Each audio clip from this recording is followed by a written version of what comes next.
Bismillahirrahmanirrahim. Assalamualaikum warahmatullahi wabarakatuh. Alhamdulillahi rabbil alamin wa bihi nasta'inu ala umuri dunya waddin.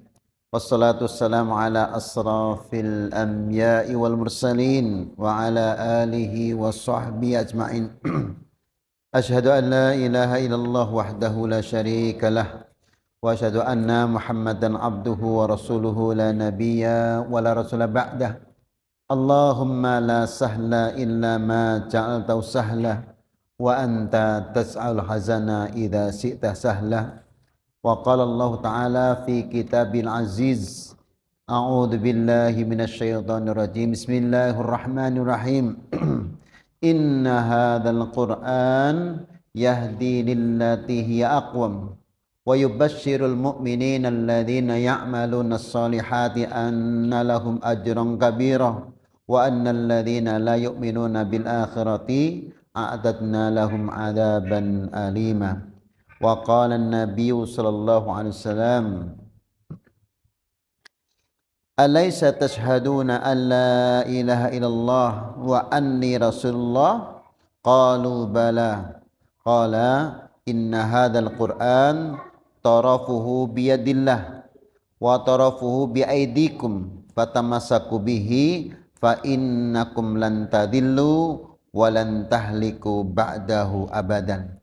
Sadaqallahu wa sadaqa Rasul Karim. Hadirin bapak-bapak, hadirat ibu-ibu yang Allah muliakan, alhamdulillahirabbil alamin, kita bisa melanjutkan kembali pendalaman ilmu din, baik itu bersumber dari Quran, sunnah Rasul, sirah Rasulullah, yang semuanya itu insya Allah akan memperkuat keyakinan kita, akidah kita, akan memperbaiki kualitas dan kuantitas ibadah kita, dan akan meningkatkan akhlakul karimah kita, sehingga keinginan kita, ekspektasi kita tidak saja bahagia di dunia, tapi akan bahagia di akhirat, yang itu senantiasa diminta.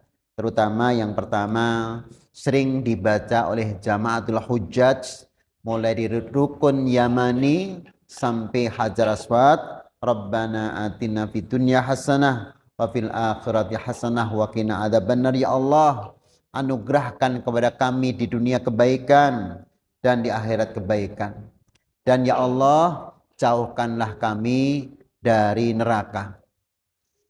Imam Ibnu Qayyim Al-Jauzi menyampaikan, hasanatud dunya hiya al-ilmu wal iradah wal amal.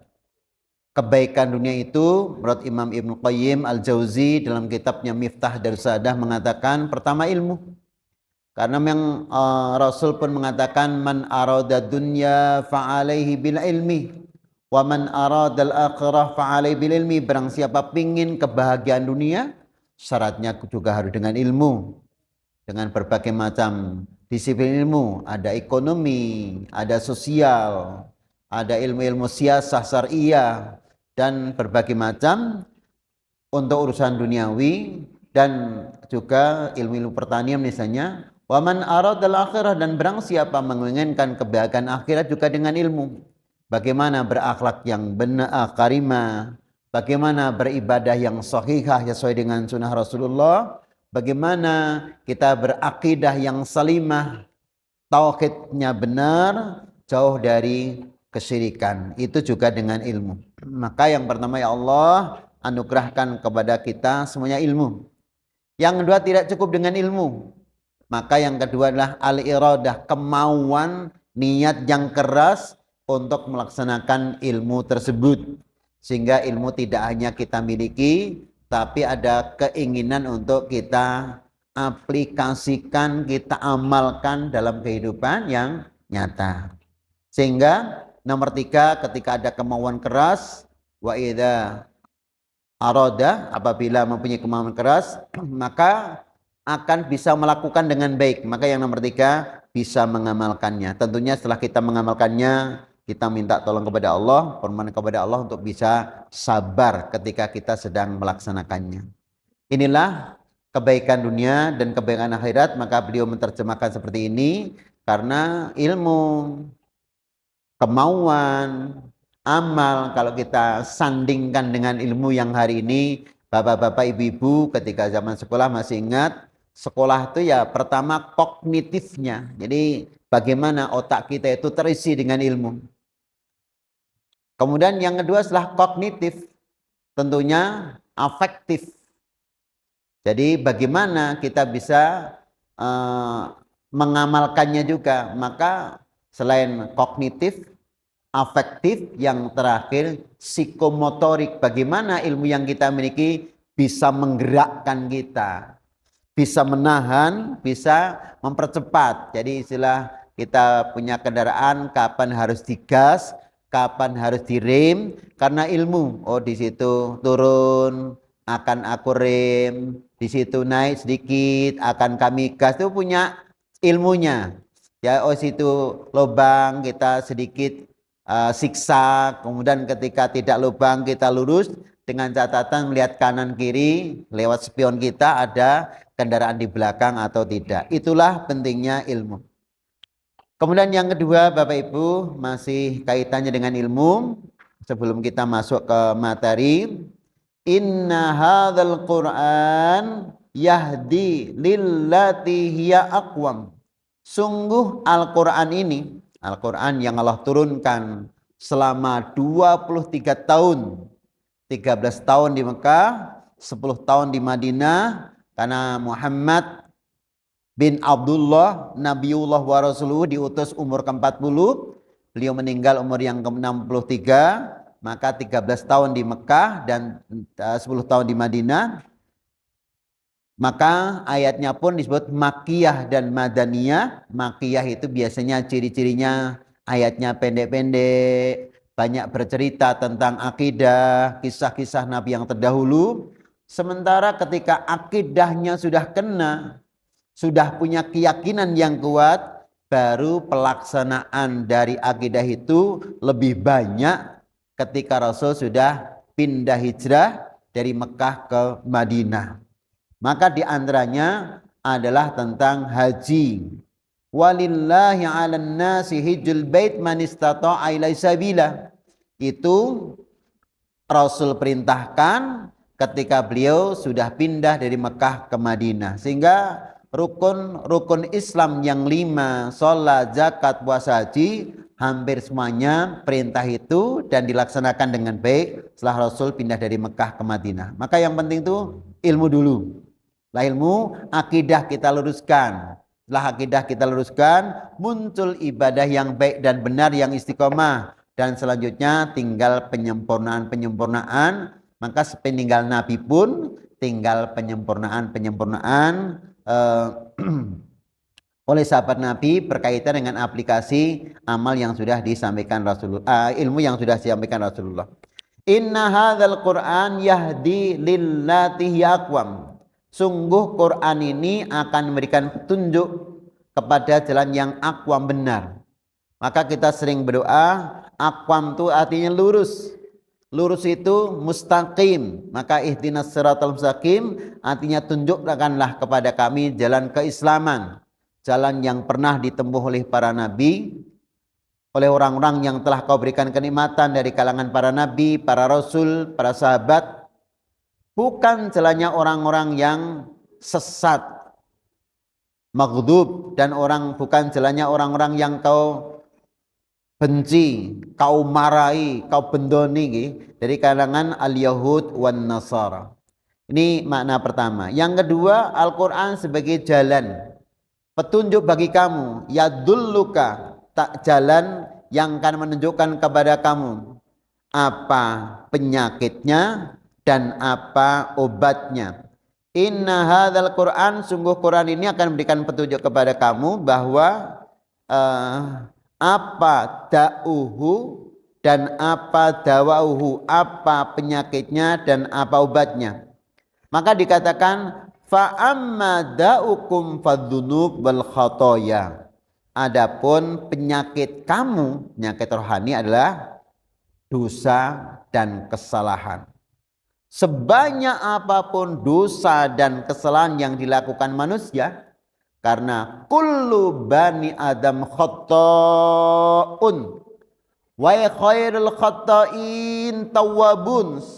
Semua manusia punya banyak kesalahan-kesalahan, dan sebaik-baik orang yang punya salah tawwabun, bertobat. Maka Imam Suyuti dalam kitab Adul Mansur menafsirkan, inna hadzal Qur'an yadullukum ala da'ikum wa dawaikum. Sungguh Quran ini memberikan petunjuk kepada kamu penyakit dan obatnya.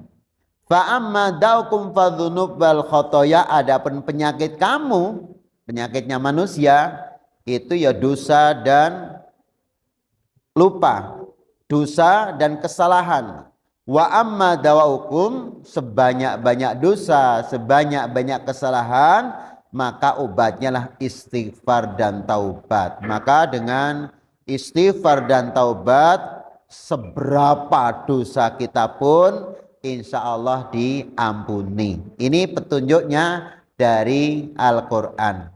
Lebih-lebih berkaitan dengan ibadah, nanti kita semuanya akan merujuk kepada Quran dan Sunnah, apalagi yang sebentar lagi kaitannya dengan haji dan umroh, tidak membuat tata cara tersendiri, sehingga walaupun pernah ada sekedar ya celetukan seseorang, haji kok hanya di bulan Dzulhijjah. Bagaimana ketika haji itu agar tidak desak-desakan dan bisa memuat banyak orang di pelataran Mekah dan di Arafah. Kalau haji itu tidak di Dzulhijjah saja, tapi dibuat waktunya di luar Dzulhijjah juga. Dua, bagaimana haji tidak hanya berpusat di Mekah saja dan di Arafah, tapi kita bikin setiap negara bisa dijadikan sebagai sarana haji. Ya ini membuat-buat sendiri, dari mana dasarnya? Akhirnya membuat miniatur-miniatur Mekah Madinah. Kalau sekedar untuk manasik dalam rangka haji besok bulan Dzulhijjah is okay, tapi itu bukan haji yang sesungguhnya. Maka ini tetap berdasarkan Quran dan Sunnah, ya memang bulan Dzulhijjah itu bulan haji, ya bulan Dzulhijjah. Kemudian tempatnya memang hanya di Mekah, di Arafah, Al-Hajju Arafah. Bapak Ibu yang berbahagia, setelah kita mengetahui tentang Quran, akan kita tambah lagi, karena kita acuan mulai habis Ramadan kemarin menggunakan buku Targhib wa Tarhib yang jumlahnya 6 jilid, yaitu Targhib fi Ittiba'il Kitab wa Sunnah, motivasi untuk senantiasa mengikuti Al-Quran dan Sunnah Rasulullah sallallahu alaihi wasallam. An Abi Sureh Al-Khazai qala kharaja alaina Rasulullah faqala Nabi sallallahu alaihi wasallam alaysa tashhaduna alla ilaha illallah wa anni Rasulullah qalu bala qala inna hadzal Qur'an tarafuhu biyadillah wa tarafuhu biaidikum fatamassaku bihi fa innakum lan tadhillu wa lan tahlaku ba'dahu abadan. Rawahu Tabrani fil Kabir bi isnadin jayyid. Hadis ini diriwayatkan oleh Imam Tabrani dengan sanad yang sangat baik dan termuat dalam buku Targhib wa Tarhib. Sahabat Nabi namanya Abi Sureh pernah mengatakan, Rasul suatu saat keluar bersama kami. Artinya beliau itu pelaku. Jadi kalau nanti ada hadis-hadis perawinya kok ikut bersama Rasulullah, artinya ikut pelaku, itu hadis itu kuat. Karena dia sebagai pelaku, bukan mung dari dan dari, bukan kola dan kola, tapi aku pun bersama di dalamnya. Suatu saat Rasul keluar kepada kami.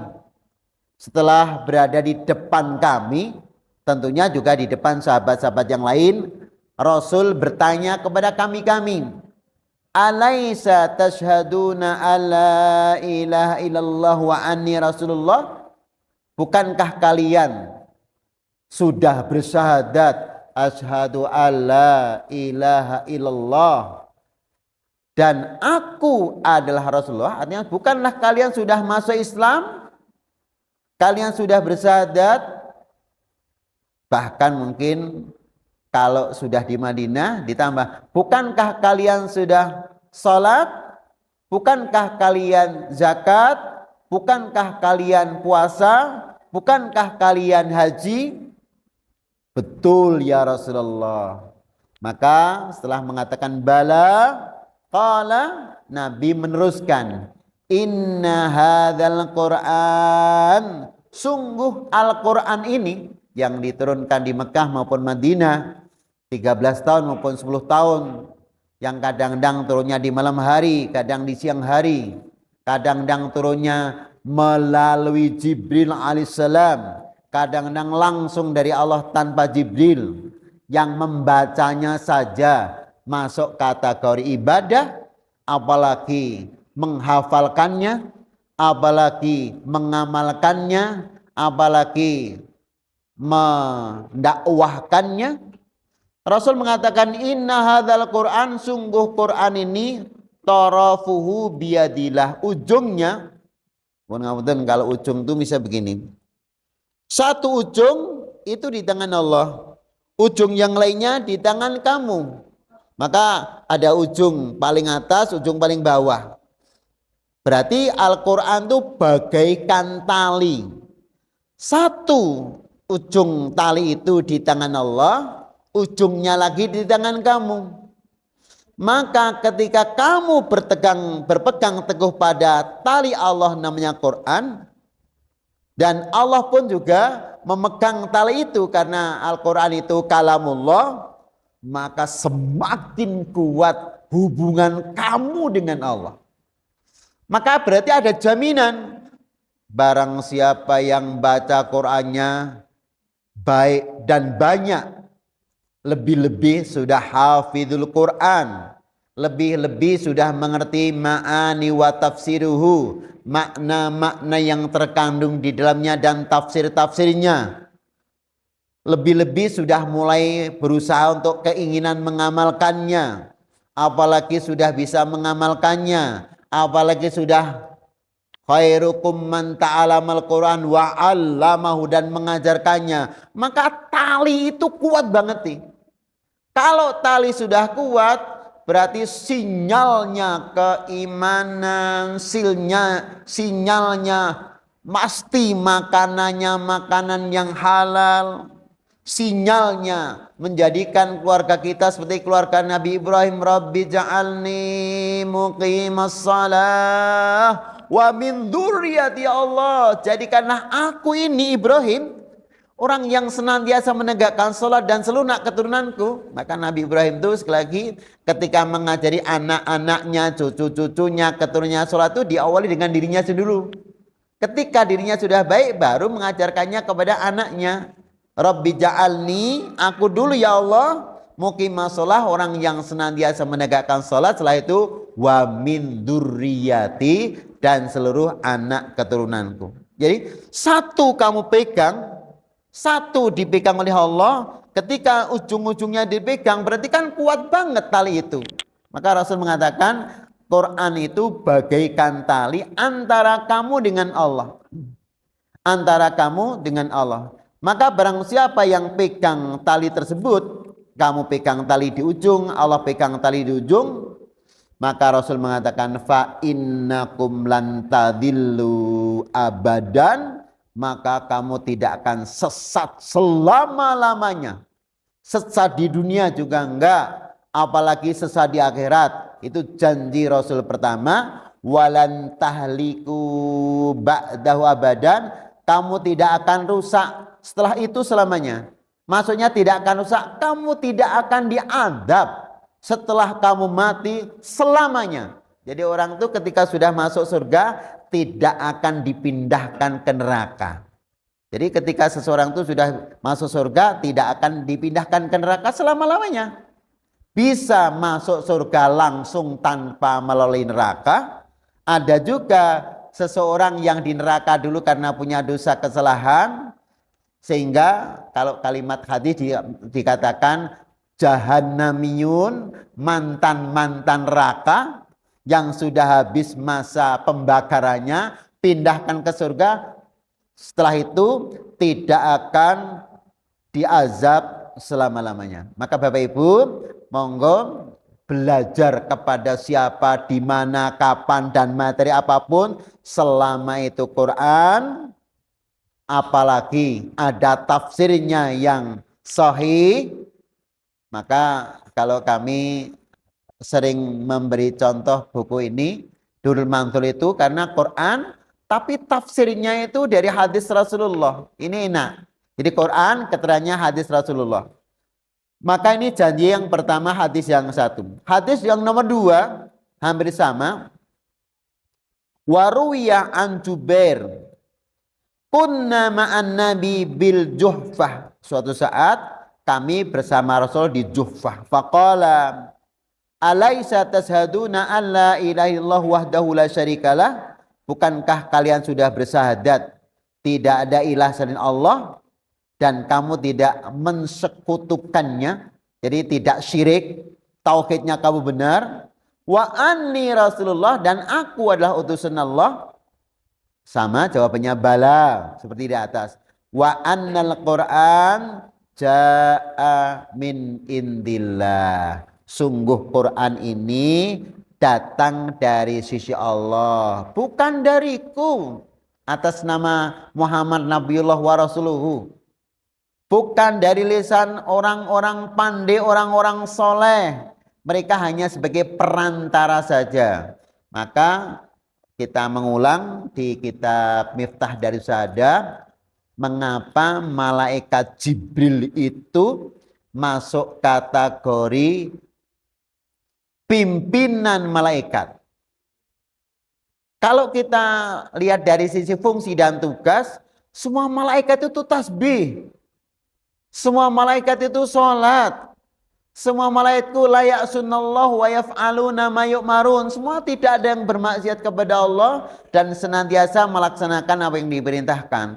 Tetapi tugas utama malaikat itu ternyata malaikat Jibril ya, itu tidak hanya sholat, tasbih, melaksanakan perintah dan tidak pernah bermaksiat kepada Allah. Lebih daripada itu, wirawiri, visi, misi, tujuan Allah menciptakan alam beserta isinya itu dilewatkan Jibril.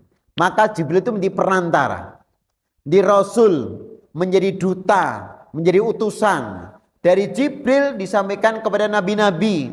Maka Jibril juga Rasulullah, utusan Allah. Para nabi juga utusan Allah. Dari para nabi disampaikan kepada manusia. Maka orang yang paling dekat dengan Allah adalah Jibril dari kalangan malaikat. Orang yang paling dekat dengan Allah dari kalangan manusia adalah para rasul dan para nabi. Sepeninggal para nabi, para rasul, orang yang paling dekat dengan Allah adalah ulama. Karena ulama itu warathatul anbiya. Maka orang yang paling dekat setelah ulama ya orang-orang pencari ilmu daripada ulama. Maka istilah sulam. Sulam itu tangga. Untuk mengetahui Allah kita lewat ulama. Ulama sampai kepada Rasulullah. Rasul lewatnya Jibril. Jibril lewat langsung kepada Allah. Sehingga kalau istilah sanad itu nyambung. Maka hari ini ikut-ikutan ya. Kalau jualan madu, madu bersanad ya. Nah, madu bersanad Pak sana gini. Sanadnya langsung dari Sumbawa. Sing gawa sinten tulis kabeh. Nggih. Ini madu bersanad, artinya madu musnad. Madu itu jelas dari Sumbawa pembawanya jelas. Maka sanadnya kita jelas. Ulama siapa? Nabinya Muhammad, lewatnya Jibril, sanggung kepada Allah. Ini sanadnya jelas. Maka kalau kita beli madu saja sanadnya jelas, insya Allah bukan madu palsu. Semakin banyak meminumnya bukan glukosa, semakin banyak menyebabkan penyakit apa okay?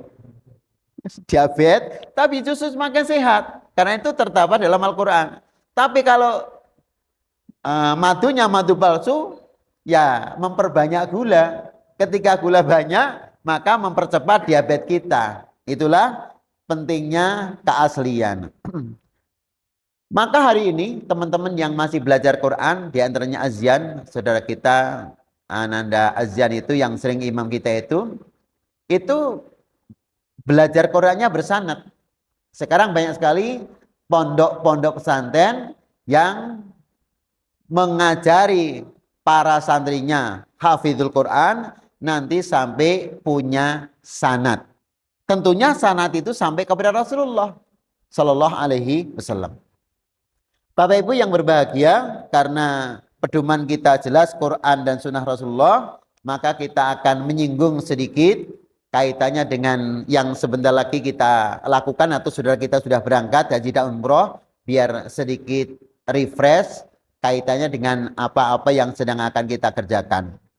Bapak Ibu yang berbahagia, ketika kita membuka tafsir walillahi 'alan nasi hijjul baiti man istata'a ilaihi sabila, para mufassir itu setidaknya ada beberapa pandangan. Yang pertama, haji itu memang wajib, ya. Tapi kalimat man istata'a ilaihi sabila, Ali Imran 97, man kepada siapa saja, ilaihi kepada haji itu, sabila yang ada jalan. Bagi orang yang punya jalan menuju Mekah, hajinya wajib. Tapi bagi yang tidak, berarti tidak wajib.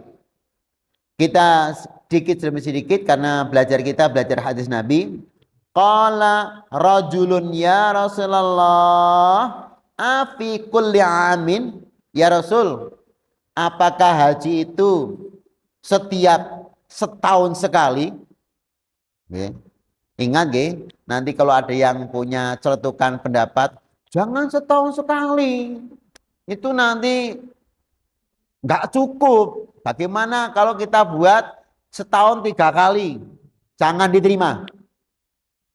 2, bagaimana kalau tidak hanya di Mekah dan Arafah saja? Itu mengkayakan Saudi itu. Kita bikin negara yang lain. Jangan terima. Ya karena itu nggak ada sumbernya. Dan itu dulu pernah hampir dimunculkan itu. Jangan terima. Maka bahkan karena Rasul mengatakan, ya Rasulullah, afi kulli amin. Ya Rasulullah, apakah haji itu 1 tahun sekali? Faqala hajjun hujjal Islam alati alaika. Wala qultu na'am wajabat alaikum. Haji di dalam Islam itu wajib bagi kamu. Seandainya aku mengatakan iya, maka wajib bagi kamu. Tapi seandainya aku mengatakan tidak hanya sekali, 1 tahun bisa 2-3 kali, maka juga bisa 2-3 kali. Seandainya pelaksanaan tidak hanya di bulan Dzulhijjah, maka juga bisa berlaku di luar bulan Dzulhijjah. Tetapi Rasulullah mengatakan ya haji itu di bulan Dzulhijjah. Dan kewajibannya seumur hidup tuh ya hanya sekali saja, bukan berkali-kali. Adapun selebihnya kalau kamu masih punya kemampuan, itu namanya tatawwu, sunnah. Maka haji yang kedua, ketiga, keempat, kelima itu hukumnya sunnah. Wa an Ibnu Abbas qala khatabana Rasulullah faqala ya ayuhan nas. Suatu saat Rasul berkhutbah di hadapan kami. Khutbah Rasul itu isinya, ya ayuhan nas, innallaha kataba alaikumul hajj. Sungguh Allah telah mewajibkan kalian haji. Faqama Aqra bin Habis. Kemudian ketika Rasul berkhutbah, kemudian Aqra, sahabat Rasul itu berdiri. Langsung biasa berdiri langsung bertanya, ya Rasulullah, afi kulli amin ya Rasulullah, apakah kami harus melakukan setiap setahun sekali ya Rasulullah? Qala lau qultuha, seandainya aku mengatakannya, lawajabat. Seandainya aku mengatakan 2 berarti 2 kali. Seandainya aku mengatakan 3 kali. Tetapi haji itu ya hanya sekali. Lau ta'lamu biha walam tasati anta malu biha. Haji itu kewajibannya sekali. Seandainya kamu mampu lakukan haji, seandainya kamu tidak melakukan haji, seandainya kamu melakukan, sudah 1 kali melakukannya, kemudian kamu menambah lagi marratan ukhra fatatawwu, maka ibadah kamu yang kedua haji itu hukumnya tatawwu, yaitu sunnah. Inilah yang mengatakan bahwa haji itu hukumnya sekali, walaupun mampu hanya sekali, tidak 2 kali, dan tentunya hanya di bulan Dzulhijjah, bukan di luar bulan Dzulhijjah. Bapak Ibu, ini sebagai Bapak Ibu yang sudah pernah mengulang, jadi bernostalgia ketika Bapak Ibu sudah menaikkan ibadah haji. Wa an Abdullah bin Amr wa Abdullah bin Mas'ud, dari Abdullah bin Amr, Abdullah bin Mas'ud, Abu Bakar Siddiq, dan dinyatakan hadis ini sahih bahkan oleh Albani tentang afdalul haji al-ajju wa tajju, sebaik-baik, semulia-mulia, seutama-tama orang yang haji itu adalah al-ajju wa tajju. Al-ajju, apa al-ajju itu?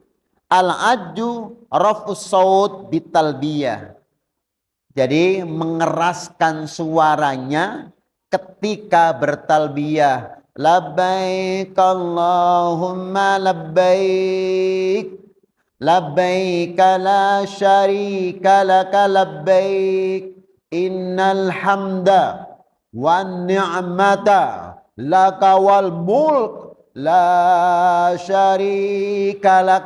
Ini dibaca keras bukan dibatin. Memang sunnahnya itu keras, sehingga bagian daripada syiar haji itu keras. Jadi bacanya labbaik Allahumma labbaik, labbaik la syarika laka labbaik, innal hamda wan ni'mata laka wal mulk la syarika lak. Ini terus dibaca, walaupun di perjalanan dibaca seperti itu. Itu lebih utama.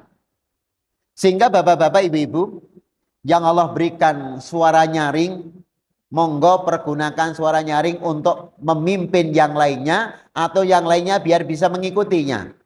Karena ternyata walaupun labbaik Allahumma labbaik, labbaik la syarika laka itu kalau tidak pernah latihan ya memang nggak bisa. Nah, maka dikeraskan. Yang kedua, wastajju. Apa tajju itu? Di penghujung haji selesai, setelah Arafah, ikut menyembelih korban.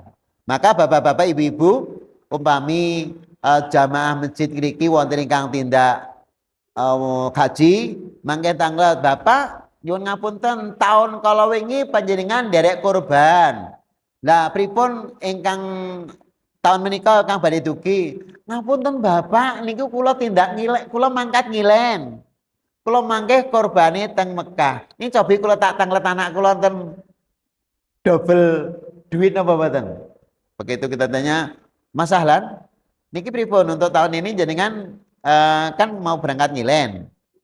Ustaz coba tak tanyaan dulu. Bismillah Ustaz, derek korban, malah derek loro.